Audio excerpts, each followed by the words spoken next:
Here we go. Boom, and we're back. Welcome back, everybody. Another Tuesday night chat with the Muskrat and Mr. Creole catfishing. Finally in his home at the computer. Have you clicked your heels together saying there's no place like home? I've pinched myself a few times. I've slapped myself once. We are really here. It is good to be home. It's good to be in Creole Studios, aka my back bedroom. But it's good to be home, sporting the River Cats tackle banner for the first time in the background. I saw that. That is pretty sweet looking back here. That is pretty sweet. I'm on location. I'm out and about. I'm not at home, as you guys could tell. I don't feel like I'm ever home anymore.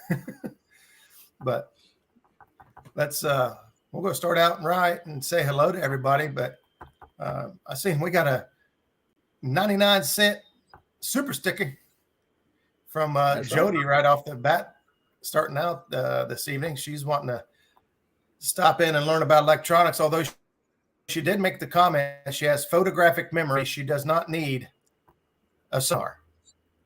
You can't make it. You can't make this stuff up. Yeah, you can't. Yeah. All right.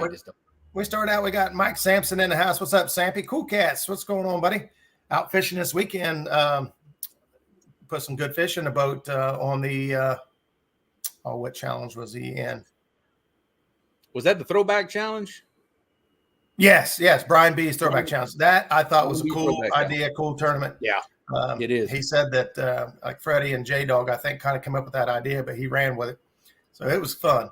Got Tommy Minnow Dunkers in the house, man. It's been a while since we saw you here. Mm-hmm. So appreciate you joining in.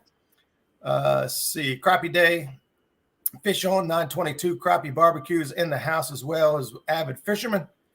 What's up, Avid? Mike Snow, Fishing Mid-South. What's going on? Curtis Cunningham's here as well. Thank you for joining in. Bugman22, welcome. Justin Fishing Fetish, channel member. Thank you, brother, for helping support the channel. And we got to get out and do some fishing together. He's a fishing maniac. Oh, yeah, absolutely. Lance, the only time I've actually weighed an Asian carp in my boat was with him. Harold Bolt, another channel member. Thanks for stopping in, buddy. Appreciate your support. Mr. Zach Murray is here with us as well, saying Simplify Marines. Richard Cluck, Fishing and Freedom. I was talking to Richard just a little while ago. He was sending me some gadgets and cool stuff because he knows I'm a gadget geek when it comes to our fishing equipment. So appreciate the heads up. Mike Greenwell also had a fishing event this last weekend with the celebration sobriety. So we couldn't get on it. We fished like 2 hours that morning trying to catch bait, and man, we got our butts kicked by wind. And honestly, I forgot to bring we haven't been doing any lives because we've been preparing for that tournament. So we didn't want to give everybody all of our secret spots. There you go. Yep. I know what Greenwell is talking about. There's a couple of guys on TikTok that I guess in the wake of the big King Cat tournament that they held down in New Orleans, a lot of people have been coming down to that area of the Mississippi River and going fish, and they're really starting to see how good that river section is. In my humble opinion, upriver is even better than where they're fishing. That's just me. But still, they're starting to kind of see what I've been telling people for years on YouTube about how good it is. So you got to be careful doing that. You go giving away your honey hole, and you'll be fighting people for it. Well, they're fishing more or less. They're fishing like 100 miles downriver from me. So only one person has ever truly fished my area, like from the outside. He knows what's up. I know what's up. I know. Keep it that way. You know you're gonna know. Paula Smith in the house. Paula, thanks for stopping in, girl. Appreciate you. Another channel member helping keeping the lights on over here at Muskrat Studios. Stonefly 71. Hey, Dominic Hollis is in the house, and I gotta be honest, we've had some questions here and there, but Dominic specifically asked us to kind of do another Navionics, touch and base. And so we talked about it. It has been a while since we've gone over some Navionics verbiage. Hey, over here we got Epic Catfish. What's up, Tim Scott? That's what we need to get on the show soon, and just have one of those night deep dive, just late night, crazy catfish science, and just digging into the nitty gritty stuff. I just got to take off the next day. I just got to make sure I'm not working the next day. We'll run it all night. Carolina Catfish is in the house. I don't know if I'm keeping up or not. Dale Hayslip is here as well. Paul Edmonston. What's up, Paul? Let's see. I'm rolling Dave down Funk's there. In the house. What's up, Dave? He's had a heck of a year this year, man. LG Bass is in the house. Thanks for stopping in. Hey, there's River Cats Tackle. You might know if they were What's going on, Mr. John? And I would bet that we are also being broadcast on the River Cats Tackle webpage, just like we are every week. There you go. I'm trying to get down through here to the bottom. My brother's in the house, Dreadneck Outdoors. He informed me of a catfishing song that with Creole's name in it. Oh yeah, we actually listened to it before the show. If we weren't going to get copyright striked against it, we would have it playing here, because if you have not, look for it on TikTok. I'll just leave you with that. Yeah, we'll just leave you with that. Just be on the lookout for Jeremy with a song over on TikTok where he can't get in trouble. Thanks to Tim for pointing it out for us. It's pretty cool. Dad and Mom are tuned in, so I got my brother and Mom and Dad tuned in. Appreciate you guys. I love the family support. Dad celebrated a birthday over the weekend. Dad had a happy birthday on Friday the 13th.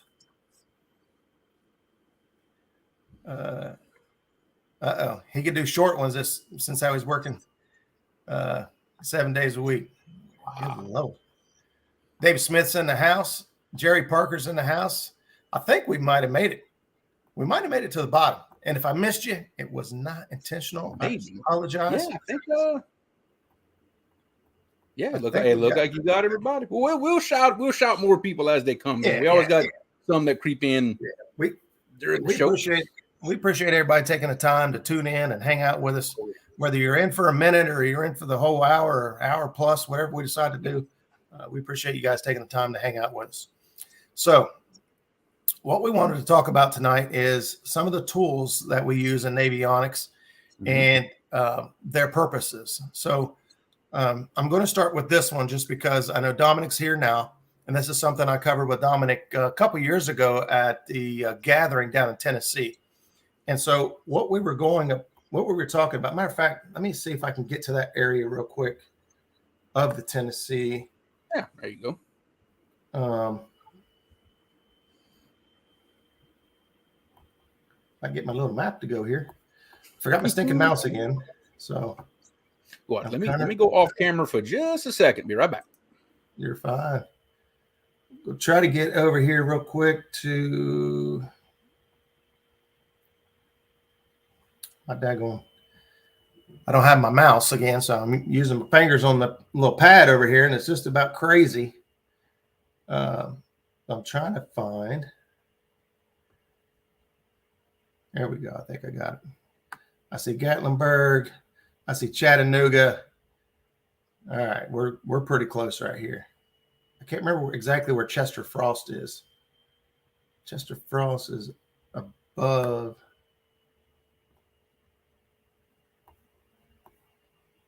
All right. Well, anyway, I won't go spend too much time trying to find Chester Frost. I was just trying to find an area, and this area here works out perfect, honestly, for what we're going to talk about. If I can get my Zoom feature to calm down. Give me just a second here. All right. Let me get this pulled up here for you guys. So this is an area of the Tennessee River. Some of you that are familiar with the area, this is actually Dallas Island is what it says right here. I'm not 100% for sure where I pulled up here exactly. But what I wanted to point out is one of the things that we talked about that day fishing with Dominic from the bank is that Navionics is just as valuable to a bank angler as it is a boat angler. And here's the reasons why. From the bank, on this photo, on this graph here, I can see that I have an area opportunity right here. Now, we're just going to assume this is, public land here and you could fish this. But we see that the channel, I'll go over here. So my mouse is actually moving. We see that there's a channel coming through right here. And we also have a steep ledge running here. And then you have the small pocket of opportunity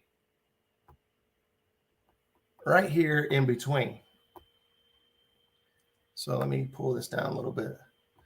So from the bank right here, which is 0 feet deep, to right here, that's 44, 47 feet deep. Okay. Now, how do I know how far that is from the bank? Can I make that cast? Well, down here in the very right-hand corner, and this, I'll show you this again on the app on your phone. Right now, we're using the Navionics web app, this is completely free on the internet. And you just look up Navionics web app, you go to chart plotter, and this is what you get. You can either type it in, or you can just zoom. Like if I took the map and I zoomed out and I zoomed in until I found it. So when I hit this little icon down here on the right, it gave me 2 pins. Okay. So it gave me the first pin, which I could take over here to the bank. All right. I say you're standing here on the bank like so. All right. And then I could bring the second pin in, and I could bring it all the way in and say that ledge, if you can see that, it depends on how you're watching this, it's 150 feet to the ledge of that. All right.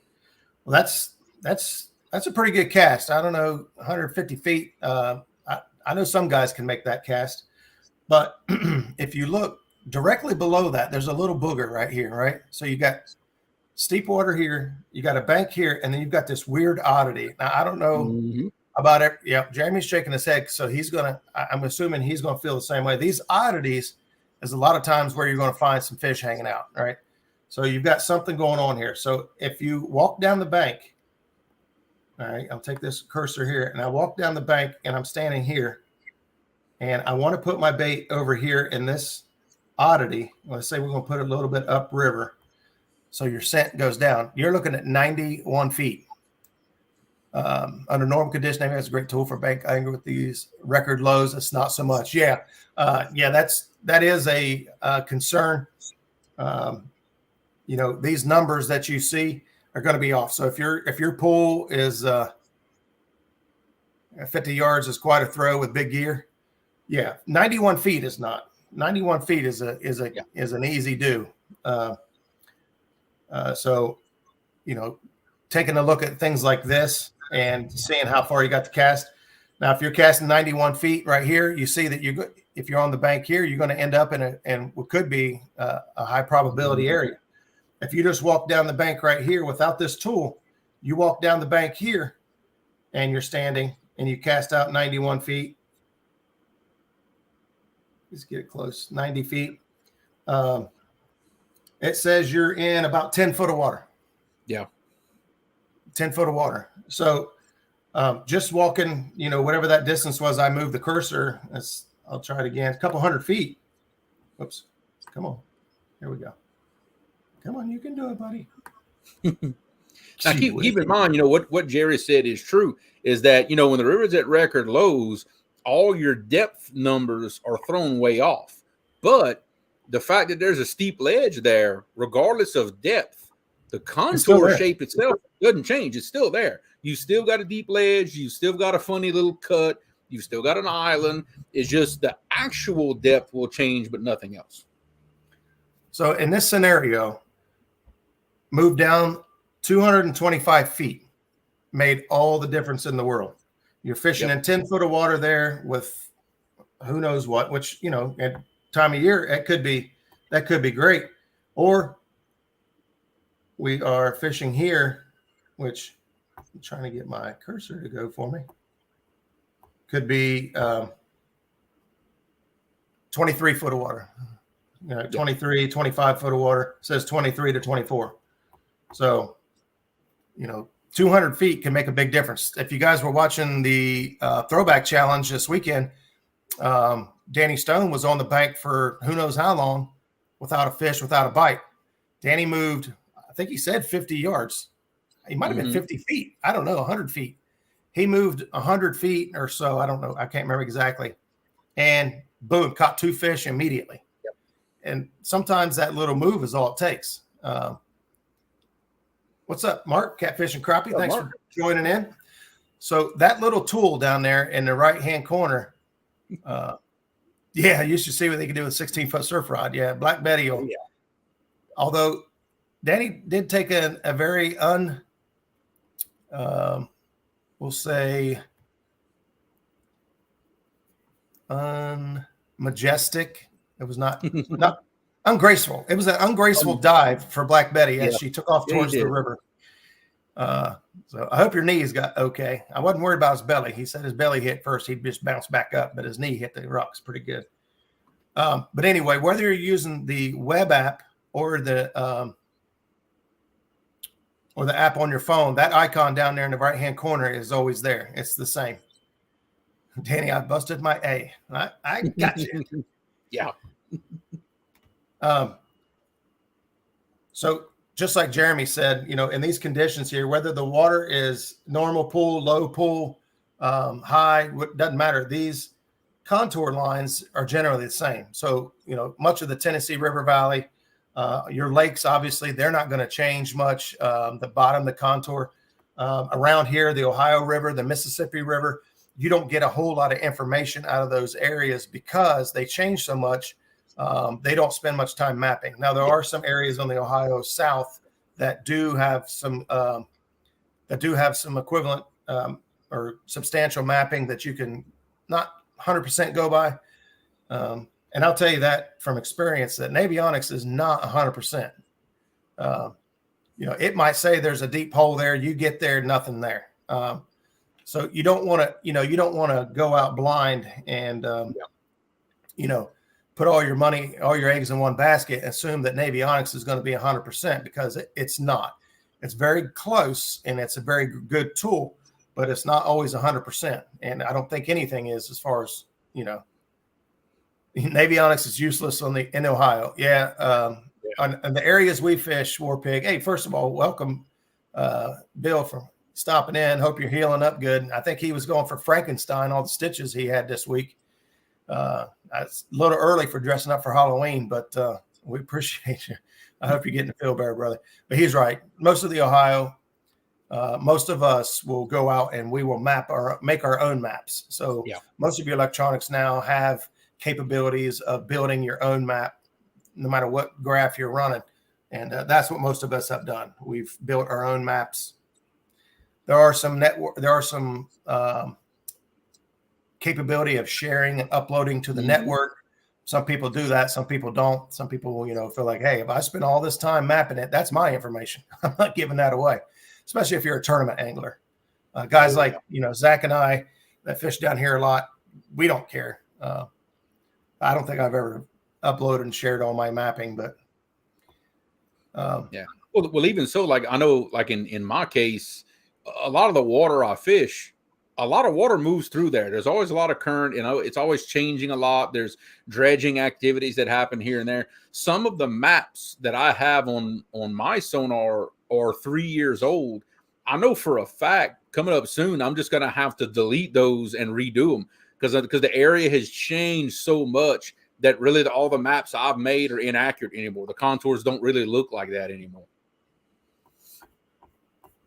I didn't realize them. So I do have, I do have the paid version. Let me see if I got my password right.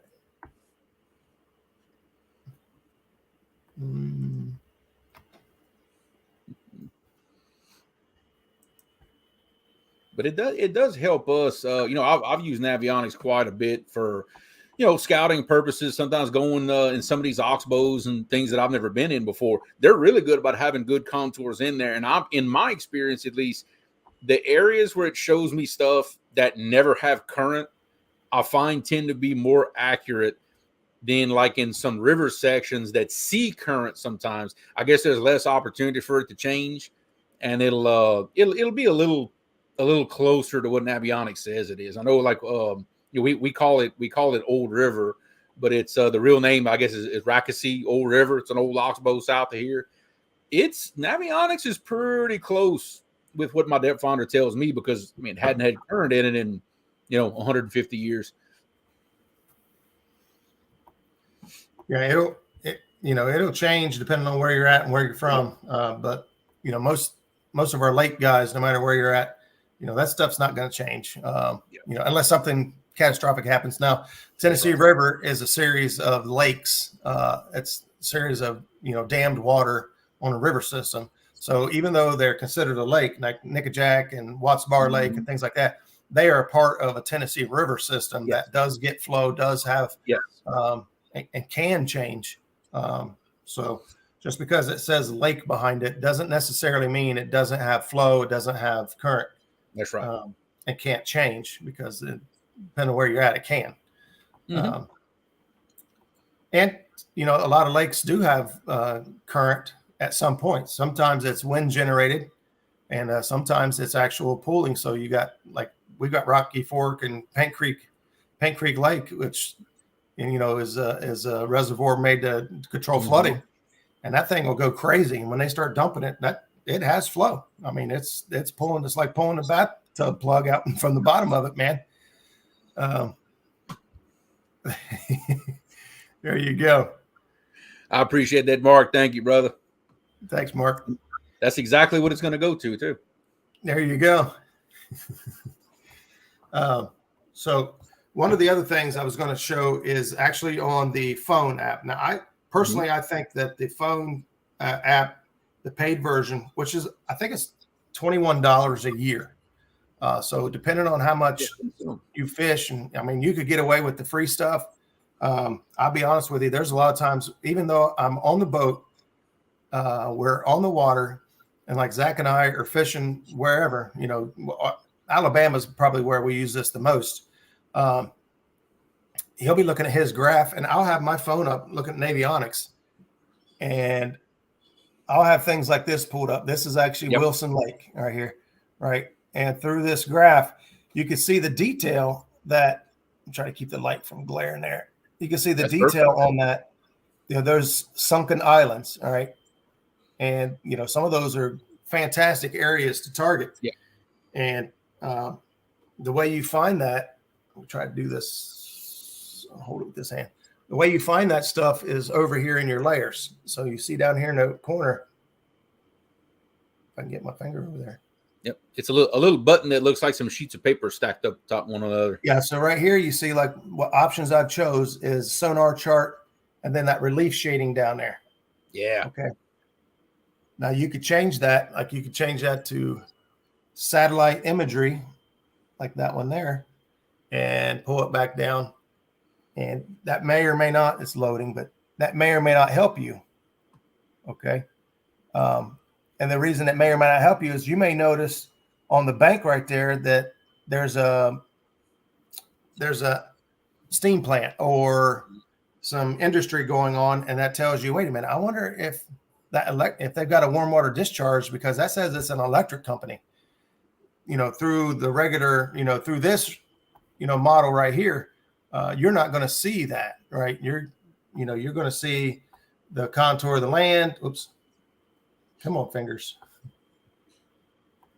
You're going to see, contour and everything else, but you won't be able to see like things on the bank, things that make, I don't know why that thing is being so crazy. Good Lord. To answer Danny's question, I know Danny in my area, Navionics, it'll show you basically the center of the barge lane, and it'll show you some little dashed lines sticking out from the banks, like where those wing dams are. As far as mapping around the wing dams, in my area, I haven't seen it, and I'm pretty sure it's the same for you. As far as the Mississippi, I don't know of anywhere on the Mississippi River that Navionics really shows you a whole bunch. I've seen a couple of things around the Vicksburg area, actually, where Navionics shows a couple of contours, but I know from my experience that they're nowhere close to being correct. Just because I've been out there a couple of times, I know better. I know better that that's not a big flat right there. It's a deep hole. It's not even accurate. So I tend not to trust it in a situation like that. Give me just a second here. We got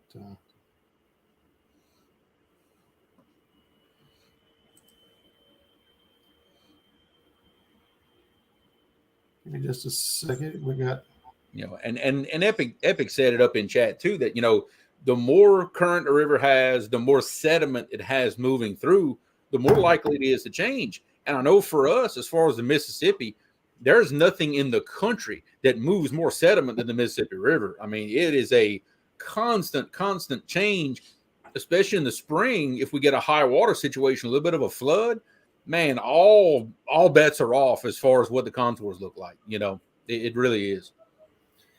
Yeah, and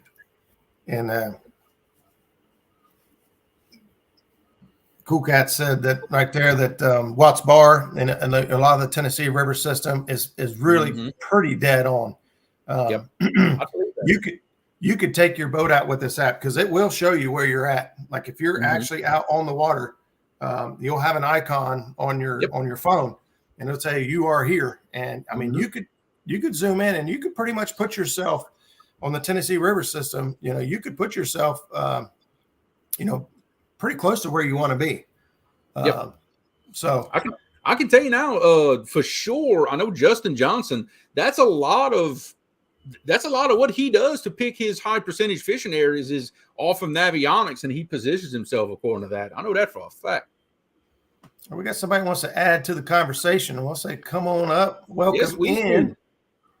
What's up, fellas? What's up, buddy? What's happening, bro? Oh, I'm telling you, it's so good to be on here and to see a YouTube chat. I'll tell you, it's a heck of a thing. I miss it, and I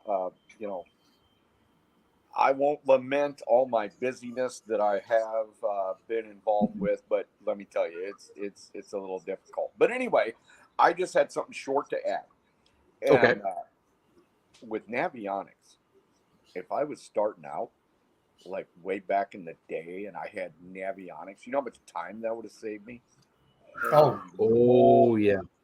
I mean, just knowing what to look for, the sweeping banks where you could get close to look at that dirt.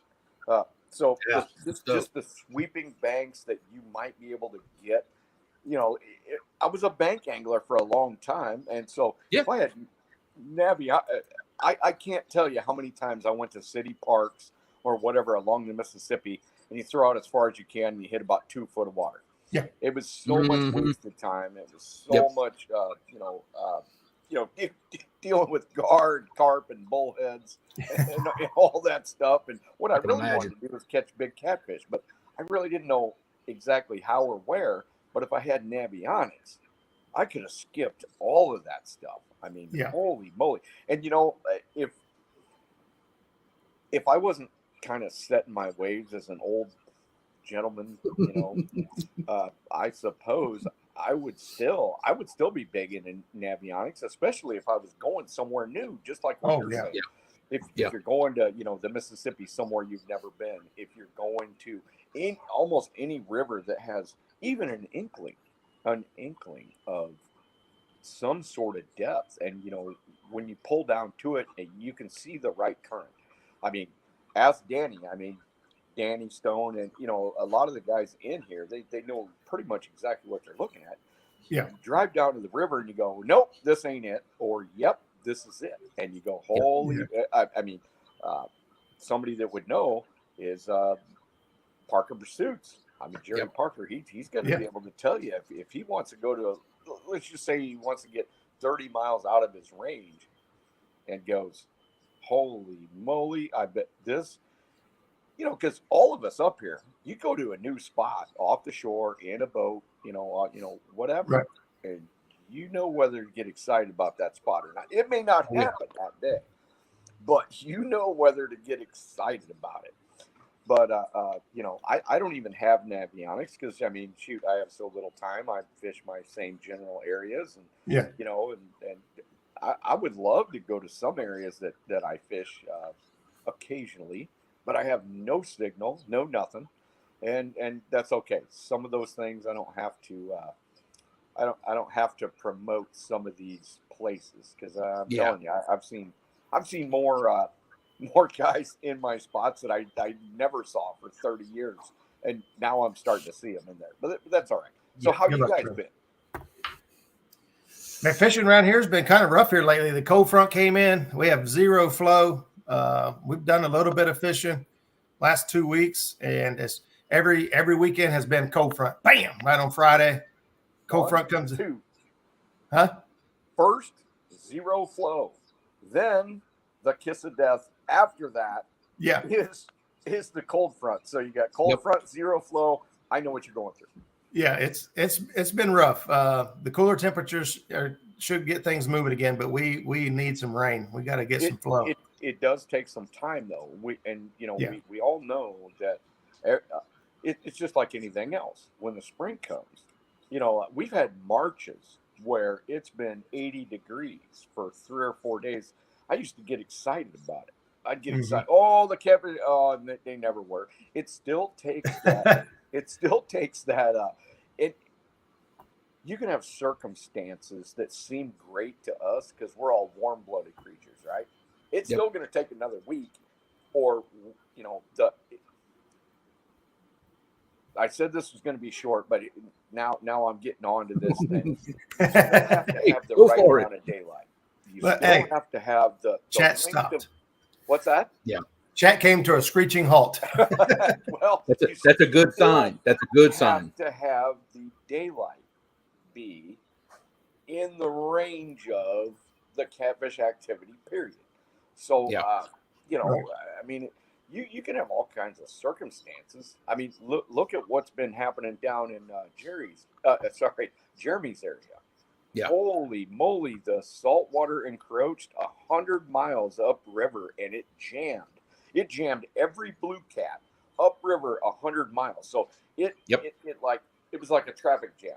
And I'm sure, and I haven't seen it lately, but I'm sure that after a while, it's like a slinky. Then they start, the other ones start going back up. But it shoved everything from 100 miles, and the salt was hanging up top. So there was really nothing great in anything less than 50 foot. So if you were down there where that salt line was, you go maybe 5-10 miles, and all of a sudden you're catching saltwater creatures. Yep. And then you go 5-10 miles up, and then here is 5,000 blue cats sitting in every 50-foot hole, every 50 foot or more, because that saltwater was sliding over top. And these guys were, they were banging them. They were absolutely banging them.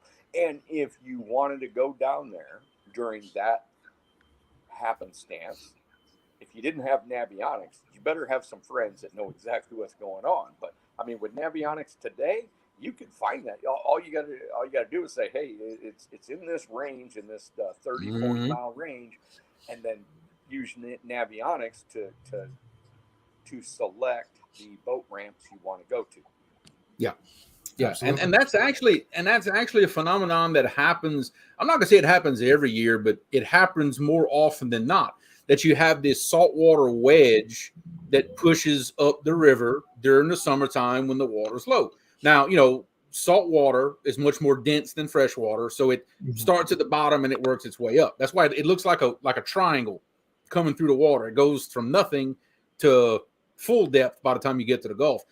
And just depending on how low, how slow the river is how far up that wedge will push.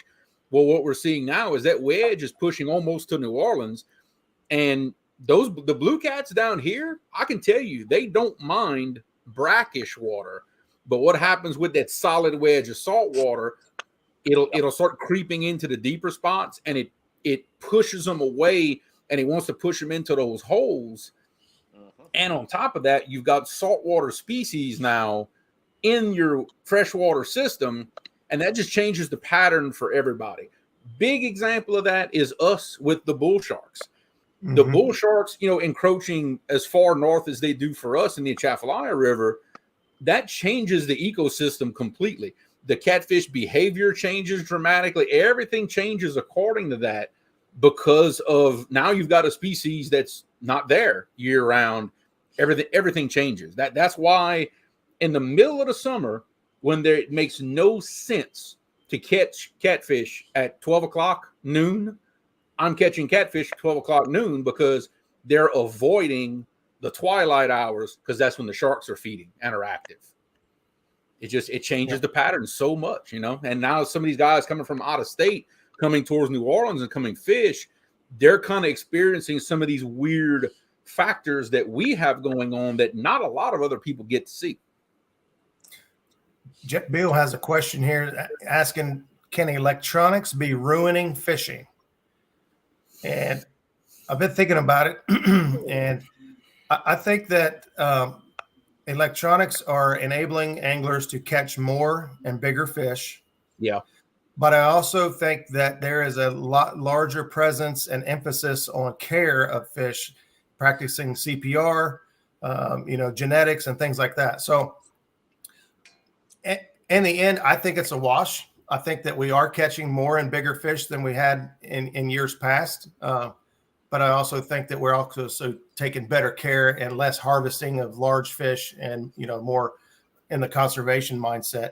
You wouldn't know it fishing the Ohio River, but commercial fishing. But yeah, that's my 2 cents. What do you guys think? Yeah.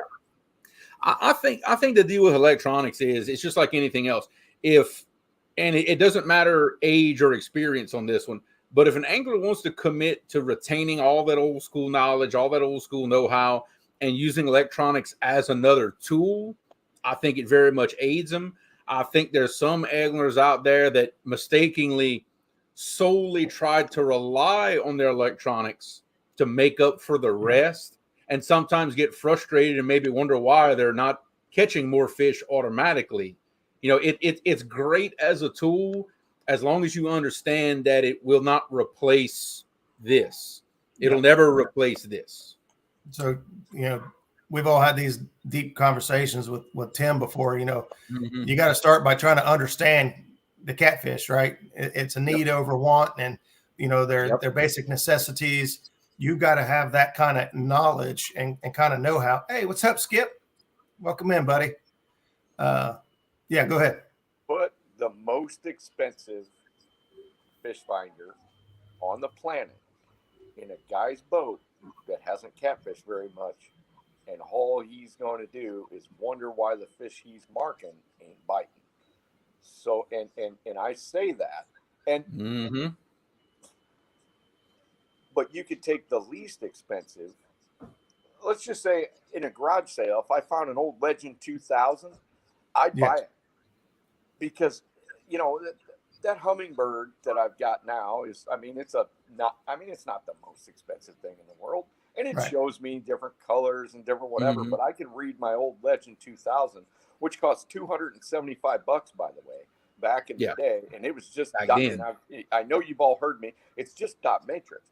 I could do just as good with that, because it's reading the water, it's understanding catfish, and it is saying, okay, I understand how big that fish is. Now, not everybody's like me. Not everybody's going to skip 50-pound fish or 40-pound fish, and I do.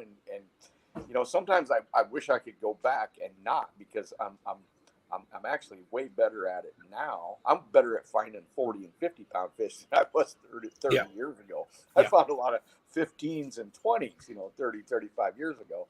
And but for some reason, you just got to say to yourself, all right, whatever I've got to learn it through fishing experience. So if I'm marking certain fish and wondering why they may look like big fish, when I'm looking at them, but when I'm catching them, they're not. Right. And I think it has to do with sensitivity.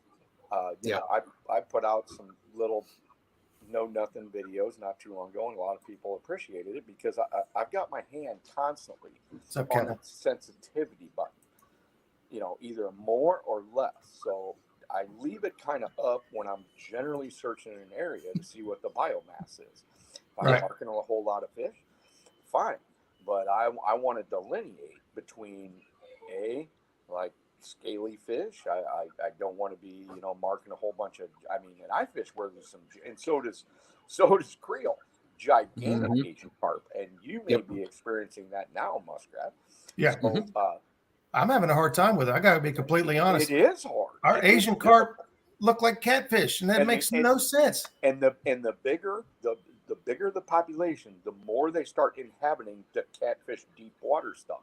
Now, when they first get there, they just kind of hang around the top, and they hang around in the backwaters and whatever. But as that population gets more and more, and the bigger they get, I mark Asian carp in 40, 50 foot.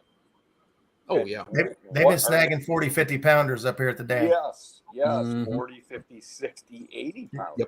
Yep. And so it is frustrating. But once you acclimate yourself through trial and error, and you say, okay, but you got to think systematically. You got to think, okay, I'm going to do an experiment. And if nobody, if everybody listening could just say, okay, every time you fish for the next couple of years, you think of every anchor as an experiment, and then you ledger what you've done before with what's going on now, what you're looking at on your fish finder. And remember one thing: if you turn your sensitivity down, and I'm sure a lot of them are different, but if you have your sensitivity about 50%, that's about mid-grade, it's going to show pretty small fish. And every fish finder I've ever had shows that, show pretty small fish, and they're going to look kind of big. But move that down to about 10%, and a lot of those small fish start to disappear. What you have left is you have a couple of it, and if they show up pretty good, still pretty good, and it doesn't matter if it's black and white. It doesn't matter if it looks like Space Invaders. As long as you're still marking a few fish at 10%, they're going to be pretty big. Yeah.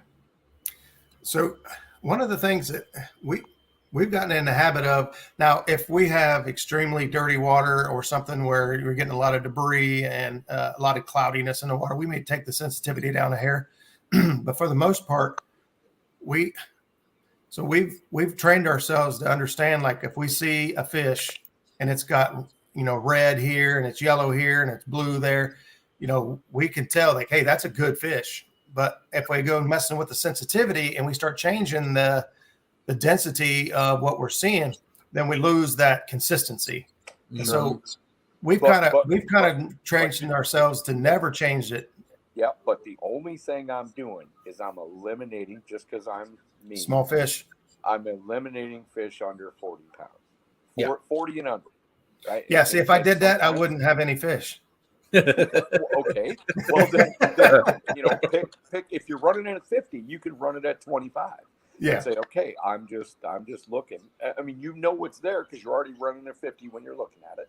And then when you go back around, you go, okay, I'm going to run my sensitivity. And you know what? It works even after you mark that fish. Let's just say you marked a fish and you go up above it. You can still move your sensitivity down to about 0.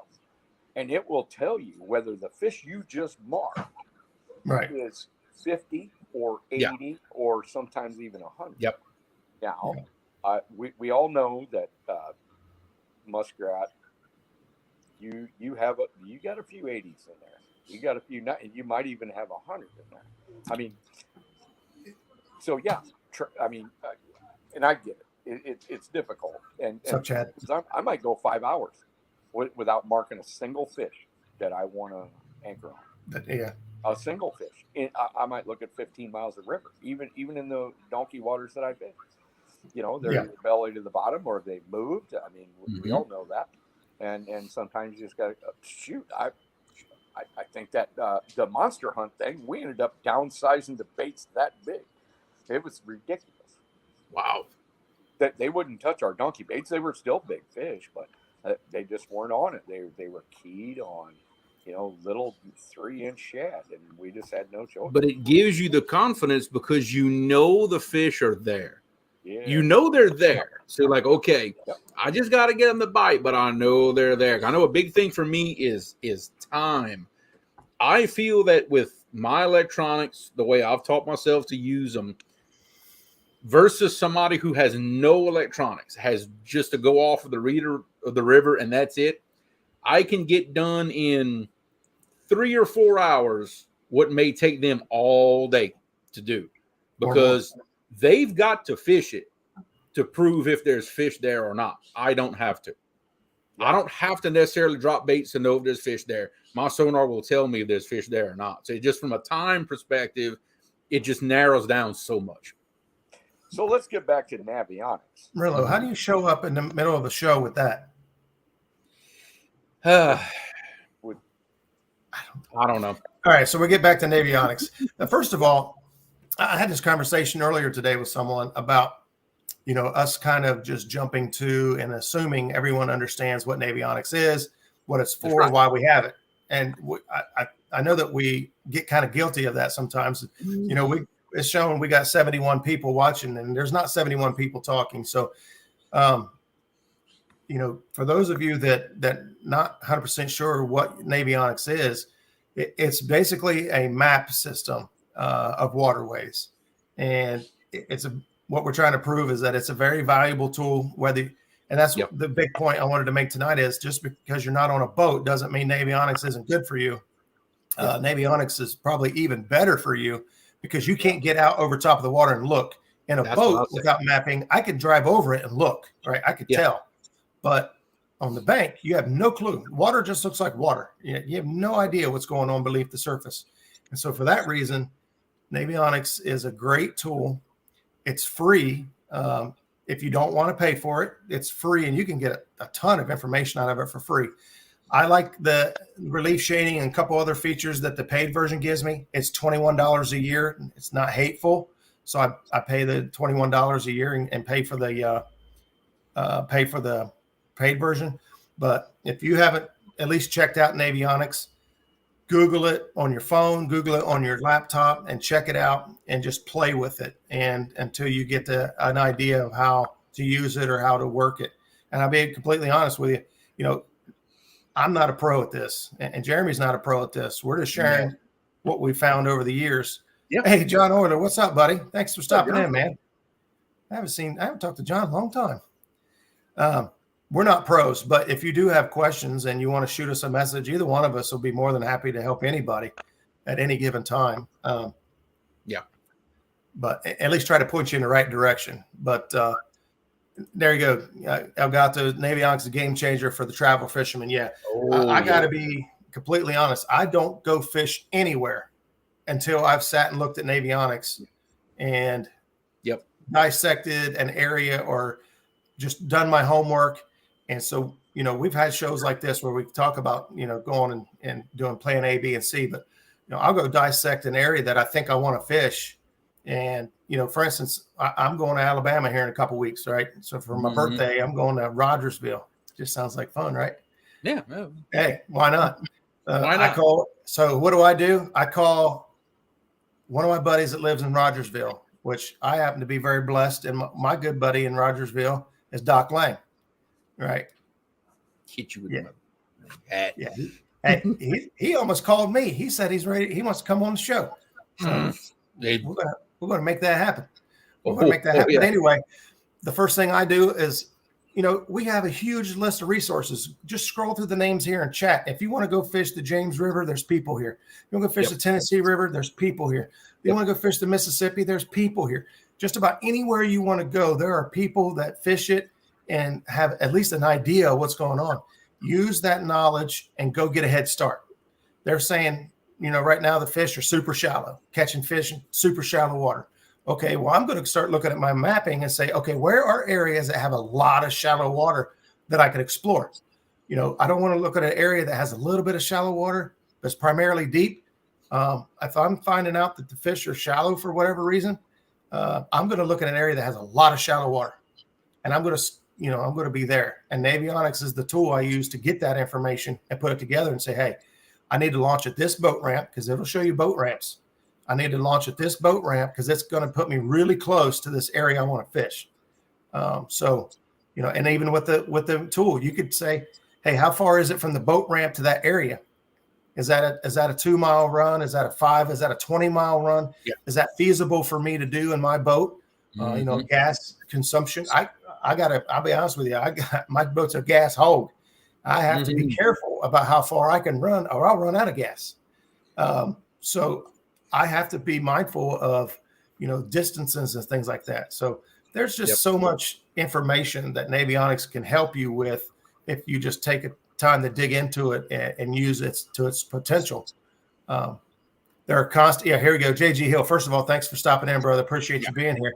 Constant updates to the Navionics map system almost daily. Be sure to update your card every 3 months. Yeah, absolutely. So if you buy the Navionics card, you buy a micro SD card, you put it in your unit. It does have updates. Now I have Garmin. So Garmin is incorporated with Navionics, and I have the Active Captain app, which will update everything wirelessly through my phone. I can update everything on my graph, my mapping, and everything wirelessly through my phone. Yeah, mine does that too. I was going to say most other ones probably do that, but I don't know about your Navionics card if it will update that, or if you need to pull that. Yeah, now you see mine. I guess I had the option to get a Navionics card, but I'll just use the what's called C-Maps on the Lowrance, which it shows pretty much all the same things. I have mine, and mine's an older unit. I have mine set to where all I have to do is turn on the hotspot on my phone, and my sonar knows to automatically connect to it. And anytime it's connected to any Wi-Fi, which is my phone, it automatically does all its updates and everything else. Oh, there he is. I was like, I don't know if we lost him or he was just off screen. No, I literally, I was just in absolute awe of that little spiel you just said, Muskrat. And I'll tell you, as long as I'm in awe about stuff, I just wanted to let everybody know that in the last 3, 4, 5 years, I have seen the intelligence and the efficiency quotient go up with pretty much everybody on YouTube. Yeah. Exponentially. I mean, y'all can really explain. I mean, everybody's got the lingo down. Everybody's got, it's just explained very, very well. I appreciate that, buddy. See that. You just don't see that in other places. I mean, YouTube is, it's the top of the mark. There's no doubt. I've seen people that aren't even up here on the panel, just do some great things, and they can really help people. Just like you said, there's somebody on the Mississippi, there's somebody in the Ohio, there's somebody up north, there's somebody down south. Yeah. You can always learn, and what a great bunch of people to network like that. And I've seen bigger fish come off the bank in the last couple of years than you ever see. That we never saw in the past. I mean, there was always people catching a few fish here, getting lucky here, getting lucky. But I mean, these guys are really going. I mean, and it's just a great day to be a catfisherman. Tim, I appreciate that, man. I'll be honest with you. That's one of the best compliments we can get is, people talk about it and they say, you got shows that are educational, you got shows that are fun, you got shows that you can cut up and whatever. And I hear that you guys are pretty serious over there. You take it serious, and we like to cut up and have a good time. But we absolutely love to share information. And, we say it a lot, and we try to emphasize it that we don't know it all, right? We're not ever trying to, tell people that this is the right way or the only way to do things. We're sharing our experiences and knowledge that we picked up through Epic, Chris Souders, Doc Lang, all the people that went before us and did so much work. Y'all been learning it yourself, because once you get into the mantra of learning the current, the depth, the cover, the baits, all that stuff, then it becomes second nature, and then pretty soon you're having some success, and then you're putting it all together. I used to tell my clients a long time ago, I said, it's really hard to learn if you're not having success. But once you start having success and start putting that puzzle together, then you can go out and duplicate it. It may not always be perfect. I mean, that's a great thing about fish. We can't see them with our eyes. It's like, I think I did a video. Yeah, I did a video. It's like Braille. It's like, thank you, buddy. You're just learning what's underneath the water and what pays off for you. It's a beautiful thing. It is. Knowing the contours, knowing what the water is doing is great. But if you don't know how that relates to your bait or to your fish, it's kind of useless. And so, it takes some time to gather that. If, like earlier, right, we showing that bank spot, and I pointed out, if I was sitting right here, what's up, buddy? It's good. If I was fishing that bank area, that oddity right there that I saw, that would be the area I would focus on. That's what got my attention, is something odd here is happening. And, through my trials and errors and everything else, those, and those oddities, those weird occurrences, seem to be areas that hold fish. And a lot of times it's a good fish because somebody's moved in there and that's their home and they ain't giving it up. Mm-hmm. So it's funny how you learn over time that when you, and every water system I think is a little different, but you learn to look for these certain, I'm going to call it shaped contours. Like for me, it's this common thing that I see, especially on the Mississippi, the Chaffalaya too, especially on the Mississippi.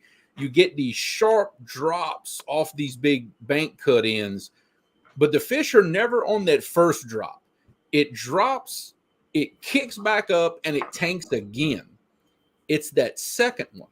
For some reason, every time I come up on a spot that has that drop, a hump, then the second drop is even deeper, that's where I find fish. And you learn after a while that, well, wait a minute, this little double hump, I remember I caught fish 5 miles away in that same situation. Here's fish again, and you start to learn to look for those certain things. Where's the other mouse? I have it right here. Yeah. Yeah, and it might take you a minute, depending on what the fish activity is. Here lately, our fish activity has been so low, we can't put together a pattern because the fish just really aren't, they're just not getting enough consistency to say you have a pattern. We'll catch a few fish. You have to try everything. Yeah. But I'm here to tell you, with any sort of consistency, and that's what we all like to fish. We like to fish stable weather, stable water conditions, whether it's high, medium, or low. We like to because it pays off. Now, what I'm here to tell you is it doesn't matter. Catfish are catfish, no matter where they live. Okay, whether it's the Mississippi, whether it's the Ohio, whether it's the Illinois, whether it's Timbuktu, or whether it's in South America. Yeah, I mean, catfish have a behavior that fills a certain niche. So when they fill a certain niche, and what Jeremy was talking about is the only reason why I started talking is because it's kind of part of the reason why I named my channel Epic Catfish, because those spots I started to learn there's great spots that hold generally decent catfish, but there's the spot on the spot, and I called it the epic spot. Yep. That's just what it is, because it's an epic spot is not always an epic spot, but it's always an epic spot at the right time. Yes. So you say, okay, so I have to learn the timing of this thing. We've already, and you never know the timing until you get out of the water. Yes. You get sunburnt and get beat up for a while for 4 or 5 hours and go, okay, yes, okay. Yeah. So now I've seen this spot, this spot, this spot, and this spot, and nothing's active. So I'm going to make a guess, or I'm starting to see fish pop up off the bottom. They're starting to move. They're going to come to this spot where I've ambushed them. I've laid my baits out. It may take 20, 30 minutes. But after a while, it's fish after fish. And that's what we all fish for. We don't all fish for 12 hours just to catch one fish. We love the chaos. We love rods getting pounded. If it's getting pounded by 50s and 70s and 80s, and pretty soon a 90 comes, holy moly! I mean, that's what I get asked that sometimes. We'll have 8 to 10 rods out, and they say, "What are you going to do with all of them go down at once?" Like, I'm going to have a blast. I'm going to freaking dance a jig. Yeah, I'm going to freaking flip out and have an absolute ball. In my mind, I'm going to keep working each rod until I figure out which is the biggest fish, and then everything else I'm going to go until I figure out which one's the biggest, and then I'm going to try to land that fish. El Gato is completely right too. What a golden age of catfishing we've got. Absolutely. Because that's kind of what I was alluding to earlier, was with guys like you and some of our mentors ahead of us have done so many years of work, and they didn't have these tools that we have now. And then you guys give the information away for free. You know what I mean? And that's the crazy thing, is people just genuinely want to help each other catch more and bigger fish. And it's just a fun thing. I've taken somebody fishing here recently that had never catfished before, right? Took them out twice, and we got on some fish, actually got on a good fish for our area, and hooked. They're like, man, this is a lot of fun. I I didn't think I would enjoy this as much as I do, but like, this is pretty freaking sweet. And that sharing and teaching and bringing new people into the sport and sharing our passion and why we act like little kids when the rod doubles over and all that, sharing that with everybody and hopefully letting them experience it. That's what it's all about. I'd rather see Sean catch 100 than catch one myself. Yeah. I mean, no better than that. I mean, yeah, it's the same. I was first trip out. I think I let her catch every fish. A second trip out, I had to catch a few fish just to, Well, remember, the captain gets 10% of the credit no matter what. So automatically you get a little credit for all the fish, whether you actually pull them in or not. So that's just kind of a little rule.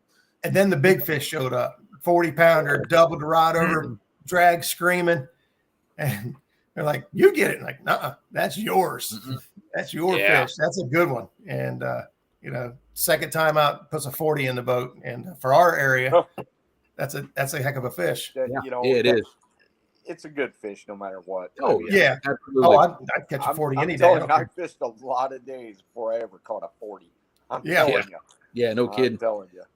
I mean, a lot of days. The first 40-pounder I ever caught, I thought it was the biggest whale a person could ever imagine. It was crazy. It was the greatest. It was just awesome. I mean, and it's still pretty good, even though Sean tries to shake 40s off the boat when the fishing's good now. He'll give him some slack. He's like, no. Well, okay, 30. See, he still enjoys a 40. But, I've kind of ruined Sean a little bit.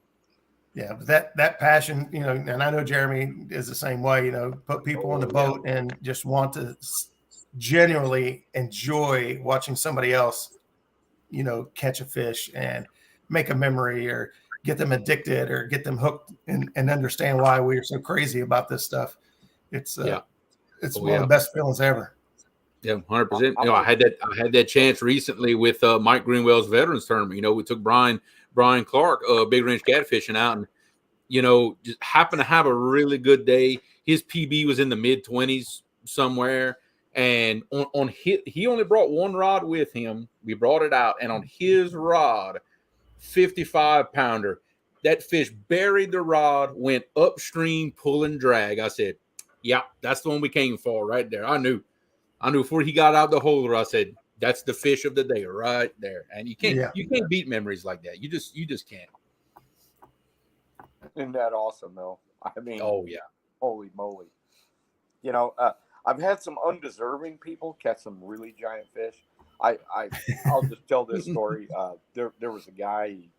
There was some sort of article in Chicago paper, and the guy read it. He was all the way out in Arizona or whatever. So he flies in. He talks to me on the phone a little bit. He flies in. We were flathead fishing. It was actually June, and I had scoped out some new areas, and we went, and there was about 17 feet of water, a single old cottonwood, and I could see it on my graph. So you got an old cottonwood with the big giant root ball on it, and it was sitting sort of sideways to the current, and you could tell there was space underneath it. So I took about a hand-sized bluegill, and just kind of, and I knew because when I threw it down, I kind of landed and I slumped off of it. You know what I'm not from the back, but the front. I could really tell what was going on. I set the rod in the rod holder, and the guy was talking not a whole. He was kind of a big game hunter guy, probably way too much money, kind of spoiled, but whatever. He was all right, and so I saw the rod get hit out of the corner of my eye, and I knew, and I'd already told him. I said, whatever you do, don't mess with the drags, because I was on a string of big fish, and I had one guy kind of mess with the drag, and he ended up breaking off, and I'm like, just don't mess with the drags too much. So anyway, this rod goes off, and it goes down like 14 inches before it hesitates, and then goes down again. I pick up the rod and handed it to him. I'd already set the hook, basically. And he gets it out from underneath the tree, and he gets it about halfway to the boat, and it started going. Well, he had messed with the drag because he was thinking that this was going to be kind of like an ocean fish, whereas he's going to need to stop. And I'm like, and I didn't notice that. But by the time the fish was probably 20 feet from the boat, it made this gigantic surge, and it about ripped him out of the boat. And I'm not kidding, because he like messed the drag. I had to grab onto his belt because he was stretched over the back deck really hard. And so anyway, we get the fish in the boat, and he was expecting maybe a 4-foot fish, and this was a 5-foot fish. And as he zoomed out, I just had to put my hand on his shoulder, and I told Stan this story. I said, when this fish comes up, don't let it get you. Don't like. I said, panic. Just relax. You're free of everything. Blah blah blah. He catches the fish, and he doesn't even really realize what just happened there. I mean, a 60-inch flathead is not something that comes around very much. No. And so we got it in the boat, and we take some pictures. We release it, and as he's washing his hands off, he says, "What are the odds of catching another one like that?" I said, "Zero, pretty much zero." Yeah. I said, "Yeah, if it was blues, maybe we got another shot, but flatheads is pretty much it." He goes, "Okay, take me back to the airport." We'd only been on the trip for 2 hours. No. He goes, and literally he just starts sunning himself as I'm cleaning up all the stuff. He's like, "Take me back to the airport," and I'm like, and I've had guys in the boat that would have just died to catch that fish. And that just like I would have, like whatever. Say that right now, I would have. Flathead, man. Oh yeah. John Oler says he's got to get the wood stain, put up the ceiling pieces done. Catch you all next cast. Thank you, John, for stopping in. Yeah, I just realized what time it was. We were over 9 o'clock. I had a couple things I wanted to add to tonight's show before we all got out of here. One is after a lot of thought and talking it over with Becca, I'm not going to be able to do the kids' Halloween tournament this year. My mom, those of you that have been around, been in here this year know that in the beginning of the year, my mom had some major health conditions and that she's been struggling with ever since. It turns out the day before the scheduled kids event is her next major surgery, and it's pretty scary. I'd know that I wouldn't be in the right mindset to try to host a tournament the next day, and it wouldn't be fair, really. I really hated to make this call. I did talk to there was a few folks that had signed up already. And so I did message them and talk to them beforehand. Okay. But unfortunately, this year, just being straightforward with you, I'm going to be there for mom, and I'm not going to be 100%. Not going to be worth a hoot to try to put an event together like that. So we are still going to run the veterans event on November 11th, but hate to say that. I just wanted to get it out there now before we disappoint any kids or any more kids. But family first, Roger. Family first. Yeah, it's family first, bro. I thank you guys a lot for that. She's got a long way to go. I'm not going to put it all out there for you, but it's a pretty big deal, and I want to be right there next to her, probably for several days. So 100%, brother. But I appreciate you guys. The other thing was it was a good thing because we've been on a roll with these here lately, and she had said, Tyra over at Dirty South Dragon Weights said, "Hey, give away some dragon weights on your show." And so we wanted to say thank you again to Dirty South Dragon Weights for helping support the channel and just having some fun with us. Tyra and Craig do an awesome job over there. I don't want to make an infomercial about their products. Like I said, there's many great products out there. I choose Dirty South Dragon Weights. I've actually ran them. I have ran them for, 5 years or more. I ran them before they even owned the company. Josh Brown used to own the company. I ran them. And I've had a lot of luck with them. But we're going to give away a 6-pack of these Dirty South Dragon weights to one lucky listener. Thank you guys so much for hanging out with us after 9 o'clock already. But if you guys want to get in on this, I'll get your information and we'll get you set up with that's one of Tyra's weights right there. Happened to being I'm home, I actually have one inside, but that's one of her weights right there. Now they made. That's a 3-ouncer because it's red. Yeah, yep, that's red. This has a clip on one end, and these are a pretty stiff weight. Yeah, the lead is about the last 3-4 inches of this. Like this is the lead. That's about your lead. All in here is foam. You can feel it. It's foam flotation all in this. This whole thing's probably, 12, 13 inches long. Yeah. That's one of the things I like about it. It's so skinny. Yep. And it will stand up. Yep. This thing's probably, 7/16 in diameter, something like that. Maybe not quite half inch. Yes, sir. So if you guys want to get in on some Dirty South Dragon weights, I'll just give it just a minute or two here. You know how I do it. I don't like to let these linger. Yeah. So if you want to get in now, I'm only going to give it about another minute to spin it. And I guess this one has some battle scars on it from dragging through that old nasty matted revetment. It came out. I don't know how, but it came out. It's got a couple of cuts on it, but it made it. All right, Dominic wants to know if I can refresh your memory about the shading. Okay, Don, let me do this giveaway real quick, and then I'll bring that up on my phone for you. Okay, give me just a second here. I need to get some lead so I can make some of mine. Yeah, Justin actually makes some really cool dragon weights too. I got a bunch off of him a couple years ago and used them all. I think I've only got one left. I drag through. I just drag. I don't care what's down there. I try to drag. Standing timber is about the only thing that we turn away from. Outside of that, I don't care what's laying down there. I'm going to drag it.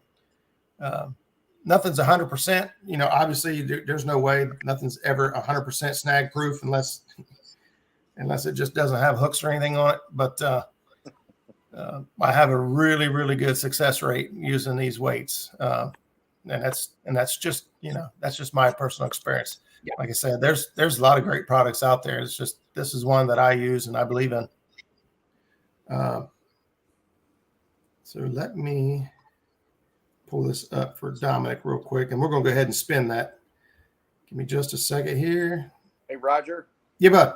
Real quick, I'm going to duck out and let you guys do your stuff.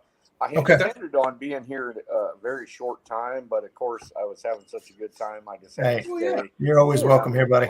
Yeah, but I was just gonna say some great things about Navionics and just duck out. But anyway, love you guys. Thanks for having me up here. Thanks, Tim, man. Appreciate you taking the time to hang out with us. Yep. And everybody in YouTube, we will see you later. See you, brother. See ya. Later, Epic. All right. Well, that was a pleasant treat right there, having Epic come hang out with us. Actually, you got a message there in the chat box. I was just fixing to highlight that. So it looks like we're gonna have 2 giveaways tonight, real quick. Well, there you go, 2 giveaways. Thank you, Mr. John. Appreciate that. Thank you, brother. We really do appreciate that. Mm-hmm. All right. Well, we're gonna go ahead and spin this first one here. Appreciate you guys just hanging out with us all this time, and just want to say thank you. And so this is a 6-pack of Dirty South Dragon weights. They have a variety pack, or if you know that you like a specific weight, we can make that happen as well. So in 5, 4, 3, 2, 1, let her rip, Tater Chip. There she goes. I love this giveaway tool. I know. This makes it so easy. Talking to somebody this week about it, and I was like, how do you do that? It's just a program. Look at there. Danny Stone. He's going to be dragging dirty. Yeah, baby. I love it. All right, Danny. You know how to get a hold of me. You just let me know if you just want a variety pack or if there's a certain weight that you want. Yep.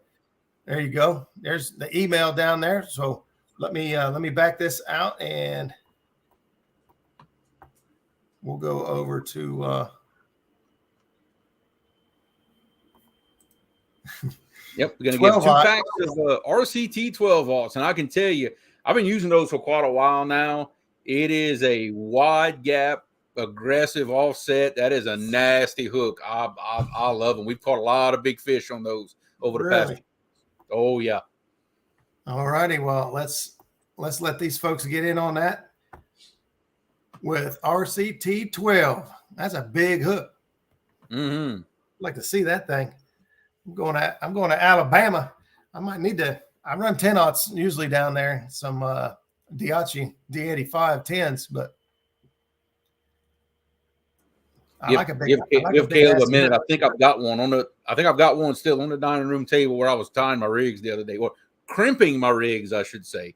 I was crimping my rigs. Crimping your rigs. So River Cats Tackle 12 for a couple packs of some big old nasty hooks. Big old nasty hooks. Let's see if Caleb will find that one that I sent him. Send him to go find. But yeah, I've made the change. I'm except for the snell on the hook. I'm crimping all my rigs now, and I tell you, for me, it's a lot faster than tying those knots. I'll tell you that right now. Oh yeah, I tied 14 rigs in 35 minutes. I've never done that tying knots. There you go. Huh. There we go. That's that RCT. That's that RCT 12 alt right there. That's kind of put my hand behind it. And I've got a pretty decent sized hand. You can see how big this thing is. That is a big nasty hook. That is a big old. You can see the offset. Let's see. Turn it this way. You see how aggressive that offset is in that hook. It is. Yeah, it's a really, really consistent hook. We've had such good luck with them. All right, so we'll let it go just for another second here. So this is for, do you say 2 packs of those? 2 packs. 2 packs. Two packs. So one person will get 2 packs of hooks. So Epic wants to know, does it have a giant gap? I don't know if you typed that before you showed it. I wish I had a ruler for how big that gap is, but I can just about pass both my fingers between that gap, Epic. It's pretty. That's nasty. It's pretty big. Jerry Parker seems to like him. He says they are some wicked hooks. I'll put it like this: a size 12 wedding band will pass inside the gap. Because I just passed my wedding ring inside of it, so that tells you how big the gap is right there. Well, I don't know about you, but this time of year, I have a tendency to start going for big baits. Yeah, I do too. Big baits this time of year. What's that? We like big baits, and we cannot lie. That's right. That's right. All right, last chance for River Cats Tackle 2 packs of 12-aught big nasty hooks. Do they have an actual name? No, those are just the River Cats Tackle circle hooks. Okay. A lot of companies are naming their hooks and giving them. Yeah. All right, we're going to go ahead and we have our red hooks, the crimson hooks, the crimson wide gaps. These are just our standard issue circle hooks. Danny said, I got a pack of 10s and 8s today. Some 12s would be nice. Well, better get in there, buddy. You seem to be. Yeah, buddy. You might be able to put some nice big old hooks behind them dragon weights. Mm-hmm. We're going to let her go. Here's David Smith. Welcome, buddy. 5, 4, 3, 2, 1. Good luck, everybody. Away she goes. See who's a lot of people really digging the crimping. And look at there, Bugman 22. That's awesome. Bugman, if I don't have you on Facebook, just shoot me an email at Creole Catfishing, yahoo.com. I got to scroll across the screen. Just shoot me an email, name, address, and I will get that over to Mr. John. Get that off of there real quick. Hey, congratulations, Bugman. I love it when folks, and I like it when everybody wins and stuff, but Bugman's been around for a long time, supporting everybody's channels, and I've actually not been able to fish with him. I don't think he's that far away from me. We can make it happen. We can make it happen. I got 2 packs of the 8-aught. Can't wait to try those. There you go. Justin's in. All right, real quick for Dominic here. We'll finish up with this here, and then we'll hop out of here. Yep. But I'm going to reset this on the phone to what you would normally see. Okay.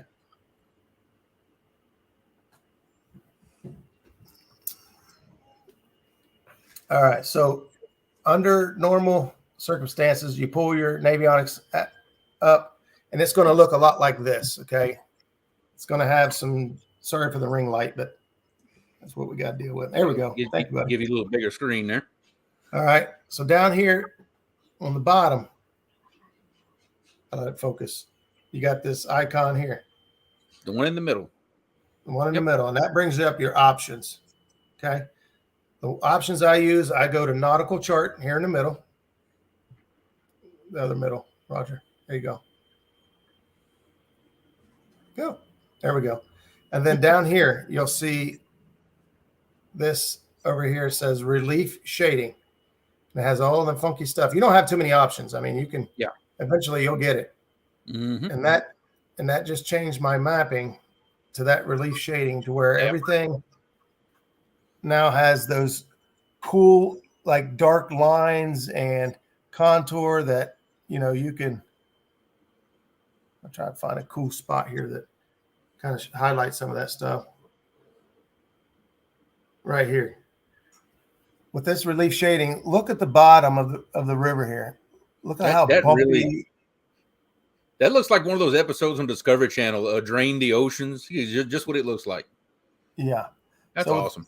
With this relief shading on, it gives you all that information. There's a lot of stuff going on. You go to a different parts of the river and it could be completely flat. And then, so you look at that and you think, okay, why is it like that? Why is it not smooth? Well, it could be many reasons. This could be all rock. It could be just a big area slated with lots of rock. It could be something unnatural in the water there that causes the ripples to form. But no matter what, all those oddities in the water is going to cause good places for fish to hide. And so, yes, it's called relief shading. I don't know why it's called relief shading, but that's what it's called. You've got your other options there. The satellite imagery, no overlay, sonar imagery, and terrain. I'll show you what sonar imagery looks like real quick. To me, it's not as helpful. So that's kind of shows it there. You get it this way. Yeah. But I feel like the relief shading really highlights, much more quickly. It does. The relief shading goes by your depth contour of your contour lines themselves, and it's just shaded different colors depending on that depth contour. It tends to make it stand out to the eye much better when you do that. Yeah, I'm gonna try to find an area here that a lot of your big time mapping firms, when they put out these beautiful 3D maps, like for the oil field and things like that, that's what you see. They incorporate relief shading in all their stuff. So like right here, this is an area you can tell it's light blue, dark blue, and that big black line right there. Yeah. Mm-hmm. All right. So these lines go by feet, right? So each line represents a foot. When you see a black line like that, that means the feet have increased or decreased significantly. So it's changing rapidly, a foot, a foot, a foot, a foot, a foot. Yeah. So when you see a big black line on your Navionics mapping, that means there's a drastic change. Yes. It could be going up or it could be going down, but either way, it is the feet is changing quickly. So I know we didn't cover everything tonight. Like, we're not pros and we didn't make anybody a pro tonight. Woo! There we go. Oh, we were both doing the same time. That's the button you were looking for. Yeah, it was. So hopefully that helped you out. Hey, Dom. All right, man. Hey, anytime if you run into issues, just message me and I'll try to take some screenshots or something and help you out. But we don't. We're always looking for show ideas. We've had some questions from folks here lately from Navionics. We know we've covered some of this stuff in the past, but it doesn't hurt to retouch some things. And then there, like I said, there's always a lot of folks that probably weren't here back then when we talked about it. Or this is worthy of another conversation. We have an adventure. We have an adventure coming up that I always said I wanted to do this, and we may incorporate this into a couple of shows here and then a couple of live streams on my channel of beginning to end, from computer screen or phone screen to throwing baits in the water, our process of going to new water. Because we've got a trip that we're making here pretty soon, not far from the house, but it's a stretch of river I have never fished. I've never seen it ever in my life. but we're going to take y'all through the entire process of what we go through to scout it on screen. We could use Navionics. We could use Google Earth. Go out on the water, show y'all some sonar stuff, and hopefully catch some fish in that new spot. You got me, Mike. That's for sure. All right, guys. Well, we're going to wrap things up and get on out of here. Appreciate you guys hanging out with us again this Tuesday night. Bless y'all. Like I said, I actually got my mother-in-law's in the hospital right now. So we've got a lot going on over here. And so thank you guys for understanding on the kids tournament. We'll just have to make the next one even bigger and badder and better. But appreciate the thoughts and prayers. So we're going to head on out of here. We'll see you guys next week. Same cat time, same cat channel. We'll catch you on the next cast. Good night, everybody.